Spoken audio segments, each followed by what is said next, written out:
Welcome to Learn Haitian Creole Like a Newborn, to speak it like a native. Key conversation 4.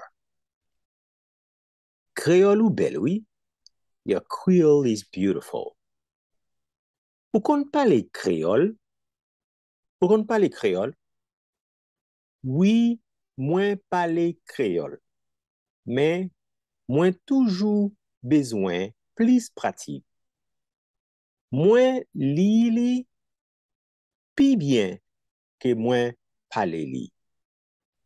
Oui, m pale Creole, men mwen toujou bezwen plis pratik. Mwen li pi bien ke mwen pale li. Eske ou kompren Creole très bien? Eske ou kompren Creole très bien? Mwen ta di ase bien pou mwen komunike. Sitou si ou pale douceman. Mwen ta di ase bien pou m komunike. Sitou si ou pale douceman. Mwen promet ou, mwen ap pale très douceman. Mwen promet ou, m'a parlé très doucement. Si c'est pour ça, nous a parlé sans problème. Si c'est pour ça, nous a parlé sans problème. Depuis combien de temps ou a parlé créole? Depuis combien de temps ou a parlé créole? Depuis à peu près 6 mois ou bien 6 mois. Depuis à peu près 6 mois.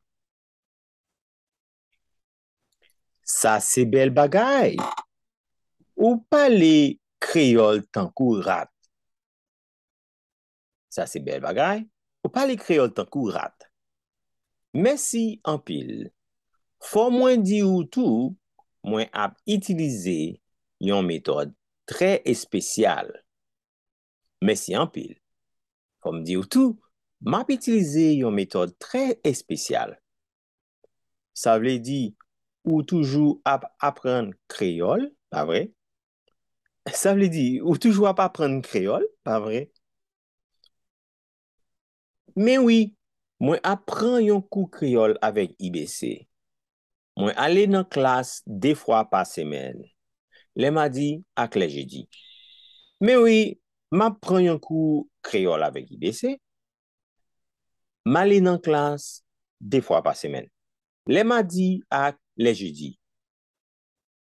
Moi vraiment remè créole ou. Continuez comme ça. Moi vraiment remè créole ou. Continuez comme ça. Merci en pile.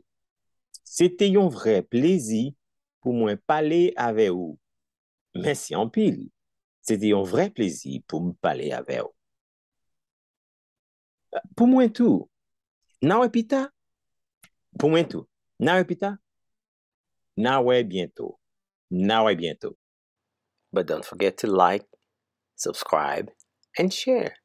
We would appreciate it. Thank you.